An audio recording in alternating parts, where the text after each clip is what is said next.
Baik, terima kasih masih bersama saya Ricky Angku. Kemudian Pak Tengku Pangsona selaku generasi muda. Nah, saya sedikit mau singgung tentang ketahanan pangan nih, yang ada sekarang ini. Ya, ketahanan pangan kita tahu bahwa negara Indonesia ini kan boleh dibilang negara agraris. Ya, nah bagaimana menurut pandangan Pak Tengku sebagai praktisi hukum tentang ketahanan pangan Indonesia ini sendiri, Pak? Terima kasih Pak Riki. Pertanyaan ini merupakan pertanyaan yang sudah umum kita fahami. Ya. Tentu perlu dijawab secara hati-hati. Kenapa? Kita bisa melihat dari 3 faktor. Ya. Yang pertama dari sisi realitas atau faktor realitas, kenyataan kita. Ya. Masih banyak masyarakat kita yang merasa tentang kesejahteraan mereka belum terpenuhi. Oh. Ya, baik itu masyarakat kota maupun masyarakat di pedesaan. Tentu ini perlu di riset oleh pejabat-pejabat terkait atas nama kelembagaan, Ya. agar mendapatkan informasi yang betul, sehingga statistik kesejahteraan rakyat, di mana statistik tersebut yang memang dilakukan apakah sesuai dengan kenyataan atau tidak. Karena kita ada statistik pangan nasional misalnya, secara data harus juga diperbandingkan realitas masyarakat itu sendiri. Jadi tidak ABS ya, Pak ya? Ya betul.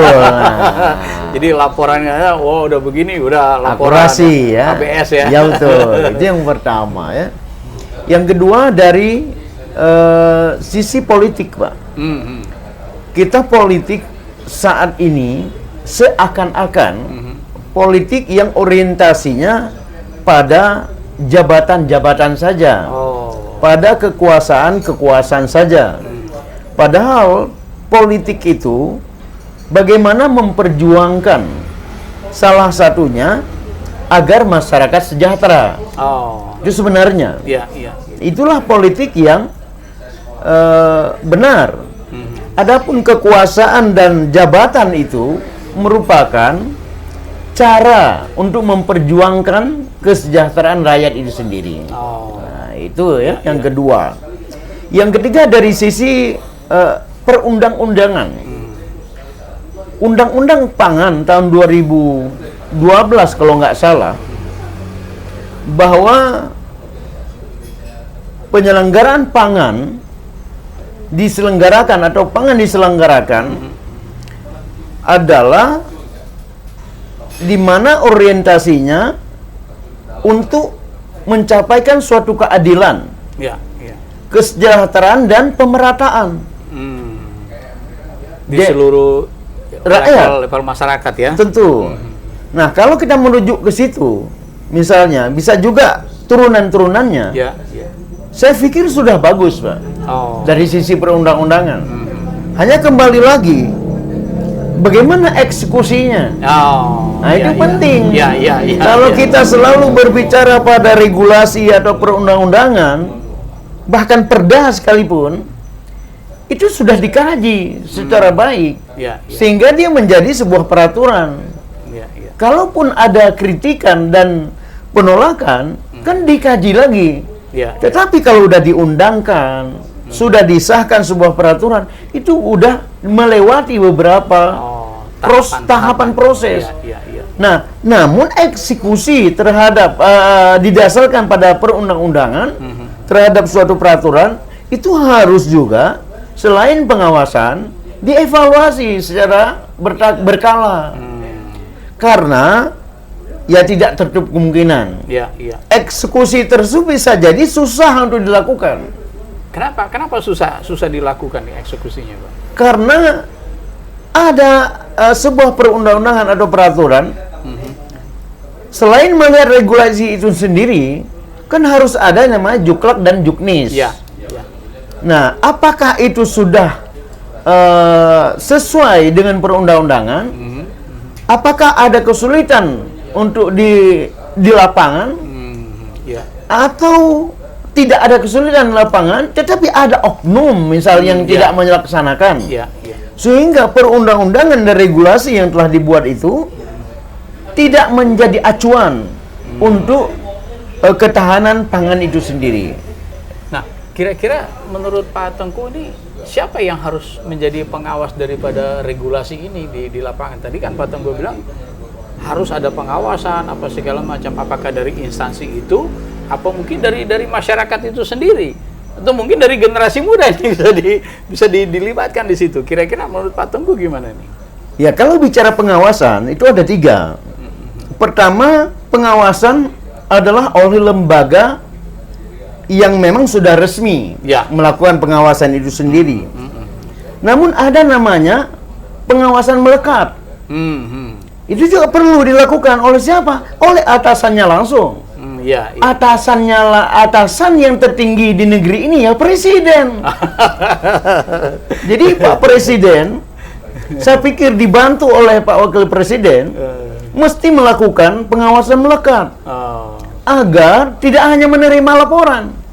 Yang ABS itu tadi ya. Betul. Perlu juga beliau barangkali melakukan sekali-sekali untuk mengetahui kebenarannya. Iya, metodenya tergantung beliau. Beliau kan sudah memiliki pemikiran yang sangat hebat. Ketika kampanye pun kita mendengar luar biasa kan gitu ya. Kalau kita lihat kan selama ini kalau boleh bilang Pak Jokowi ini kan selalu turba nih, turun ke bawah dulu istilahnya kan turba. Nah, apakah selama ini juga kan nggak ada yang terselubung ini Pak, jadi beliau langsung juga ikut mengawasi. Kira-kira gimana Pak? Ya, saya pikir pengawasan melekat yang dilakukan oleh atasan, mereka tentu punya strategi tersendiri yang mungkin beliau nggak buka ke kita. Ya. Nah, kita harapkan dengan ada pengawasan melekat ini, yang melakukan eksekusi terhadap perundang-undangan itu, terhadap peraturan-peraturan yang ada, itu akan menjadi lebih baik ke depan. Nah, kita rakyat bisa melihat dari mana efektivitasnya, bukan pembicaraannya. Masyarakat saya pikir tidak perlu janji, tapi mereka perlu bukti. Dampaknya dari pengawasan itu sendiri. Nah, itu yang kedua. Yang ketiga, saya pikir pengawasan antar masyarakat itu sendiri. Nah, itu penting. Semua lapisan masyarakat itu berhak mengawasi sesama mereka. Entah mereka mengawasi yang melakukan eksekusi terhadap perundang-undangan dan lainnya, bisa juga. Misalnya dari sisi pemuda misalnya, semangat yang begitu hebat, demonstrasi misalnya terjadi di mana-mana, saya pikir potensi itu harus dimanfaatkan untuk melakukan pengawasan secara langsung antar masyarakat. Perlu ada catatan-catatan dari pemuda kita, dari mahasiswa kita. Apa sebenarnya yang terjadi di negeri ini? Catatan terbuka pun tidak ada salah. Kita sebagai praktisi hukum akan mengawal juga catatan-catatan itu. Jangan sampai catatan masyarakat yang terbuka atau catatan tertentu dikriminalisasi. Nah, itu yang bahaya ya. Itu tidak perlu khawatir masyarakat. Kita akan kawal secara hukum. Karena kami dari sisi praktisi hukum, lawyer, itu kan bukan membela sesuatu, bukan menang dan kalah, tapi melakukan pembelaan terhadap keadilan. Balik lagi tadi ya. Iya betul, keadilan. Nah, jadi artinya kita pun turun gunung kalau untuk kepentingan seluruh rakyat Indonesia. Barangkali begitu. Nah, mungkin dari Bang Sona apa nih tanggapannya? Tadi sudah disinggung nih, libatkan juga generasi muda untuk dalam hal pengawasan apa segala macam. Kalau kita lihat Pak Jokowi sebagai presiden ini, dia sendiri juga turun ke lapangan, dia mengawasi. Nah, kira-kira menurut Bang Sona selaku generasi muda, apa nih pendapat Bang Sona tentang ketahanan pangan di Indonesia yang ada sekarang ini? Apakah sudah sesuai dengan regulasi tadi, ya pengawasannya, apa segala macam. Nah, menurut Bang Sona selaku generasi muda nih apa nih tanggapannya ini? Ya, baik. Sebagai generasi muda, tentunya saya ingin lebih dahulu berpesan kepada rekan-rekan pemuda di Indonesia. Walaupun kita sebagai generasi milenial, tentunya kita juga harus ikut berperan. Ya, ya. Memajukan ketahanan pangan di Indonesia, ya, dengan seperti misalnya jangan malu untuk bertani. Oh, ya. Terlebih lagi sekarang ada suatu wadah di Indonesia seperti misalnya HKTI. HKTI, ya. Kita sebagai generasi muda, sebagai penerus bangsa, kita sama-sama tahu bahwa kekuatan satu bangsa tentunya tidak lepas dari ketahanan pangan itu sendiri. Ya, ya. Untuk itu, sebagai pemuda harusnya ikut andil, tidak hanya dalam pengawasan saja, Ya. tapi juga harus mau terlibat dalam sebagai pelaku dalam ketersediaan pangan, Ya, untuk ya. pemerataan segala Ya, macam. Jangan sampai generasi-generasi kita berikutnya menjadi korban kelalaian kita sebagai generasi muda saat ini yang tidak mau tahu mengenai ketahanan pangan, sedangkan negara Indonesia ini terkenal dengan negara agraris. Ya, ya. Tugas kita sebagai generasi muda adalah mempertahankan ketahanan pangan dengan mau ikut Terlibat langsung. Jangan malu untuk menjadi seorang petani. Oh. Mungkin seperti itu, karena saya lihat di kampung-kampung di sekitar lingkungan hidup saya sendiri, sekarang banyak sekali pemuda yang merasa malu ketika harus turun bertani. Oh, gitu. Ya, Nah, ini faktor apa ini yang menyebabkan ini generasi muda ini kok malu gitu bertani seperti bapaknya, sedangkan dia juga mungkin mengakui bapaknya petani, tapi dia sendiri ini generasi muda sendiri nggak mau terjun. Nah, ini kira-kira faktor apa ini menurut Bang Sona nih? kalau mengenai faktor mungkin karena pergeseran budaya, Pak ya. Iya, iya. Yang dulunya kita dikenal dengan masyarakat petani, sekarang mulai masuk tidak lepas daripada Era teknologi. era teknologi yang akhirnya dulu anak-anak kecil biasa turun ke sawah, main di sawah. Sekarang anak kecil zaman sekarang milenial ini Main gadget ya. gadget, anteng dengan gadget. Itu mungkin salah satu Iya, faktor iya. permasalahan yang membuat generasi muda hampir meninggalkan tradisi kita sebagai bangsa. Nah, harapan Bang Sona sendiri apa ini tentang hal ini? Ini kan terjadi pergeseran ya dari pergeseran zaman ya. Pergeseran zaman ya, mungkin zaman kita dulu kita masih senang main di sawah ya apa segala macam, karena ini juga untuk meningkatkan ketahanan pangan kita ya. Kita senang main di sawah, bertani apa segala macam. Sekarang malah tergerus nih dengan arus zaman nih, dengan arus era digital apa segala macam. Nah, kira-kira harapan Bang Sona apa ini? Harapan saya semoga pemuda di zaman milenial ini tidak malu lagi dan bahkan meninggalkan rasa malu itu dan berpikir jauh lebih ke depan, memikirkan generasi-generasi seterusnya setelah kita, bahwa jangan sampai anak cucu kita nanti kekurangan dalam segi pangan.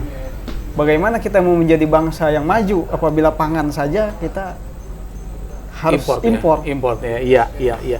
Nah, sekarang dengan adanya gadget ya apa segala macam, generasi boleh dibilang informasi yang serba terbuka nih ya Pak Tengku nih. Nah, kita lihat dengan generasi muda sekarang ya, mungkin kalau dari gadget kita bisa lihat apa sih di negara-negara yang maju, negara-negara pertanian yang maju, kita mungkin bisa adopsi. Nah, kira-kira ada salahnya nggak Pak kita adopsi umpamanya dari satu negara lain yang mungkin iklim tropisnya hampir sama ya, seperti ada beberapa negara di Asia Tenggara sendiri.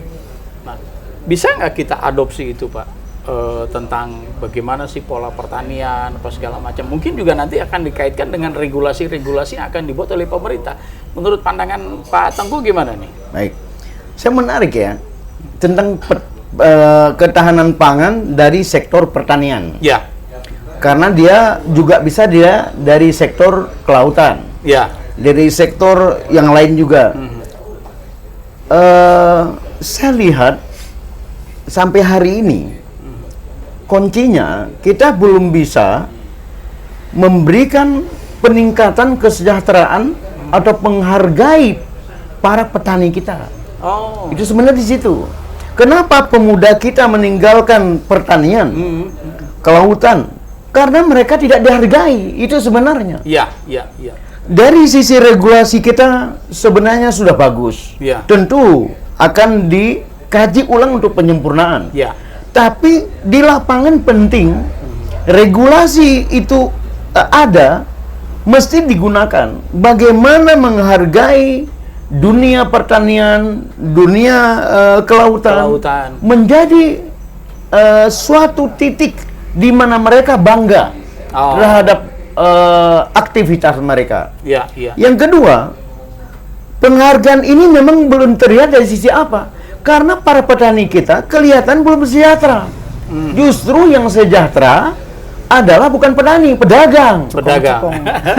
Pedagang pertanian itu sendiri. Dulu ada istilahnya petani berdasi gitu. Nah, petani berdasi. jadi Pak Riki ini tepat sekali untuk dikaji lebih dalam. Ya, ya, Bagaimana meningkatkan penghargaan kita kepada petani atau di dunia pertanian dan kelautan dengan meningkatkan kesejahteraan mereka. Nah, saya contohkan satu. Anggaplah mereka melakukan pertanian, misalnya tentang makanan pokok ya, padi. ya, Itu harus dikaji satu. Bagaimana mereka mengeluarkan biaya untuk menanam, merawat padi itu sendiri. ya, ya, Dan berapa harga tanah yang digunakan untuk padi itu sendiri. Begitu mereka panen, cocok nggak, sesuai nggak dengan apa yang mereka korbankan itu. Itu harus diperhatikan. Saya sih mengusulkan kepada pemerintah agar Bulog itu turun tangan, tidak hanya pada batas pembelian, tapi kaji secara betul harga mereka.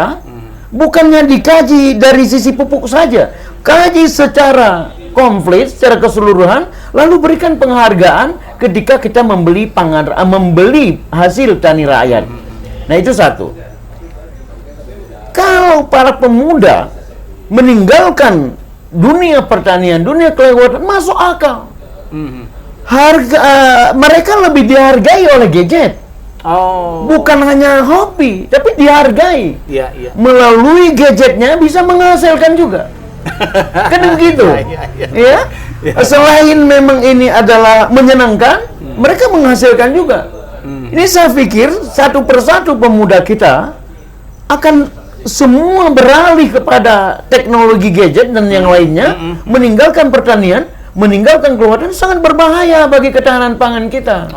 Karena mereka lebih dihargai oleh gadget dibandingkan oleh kegiatan pertanian. Nah, yang ketiga terakhir, pertanian kita sudah banyak kelompok-kelompok tani, Ya, ya, mungkin di bawah HKTI, ya, ya. melakukan aktivitas pertanian yang tadi disampaikan oleh Pak Riki, Ya. pertanian modern. Ya, ya. Nah, kan gitu. Ya, ya. Petani berdasi.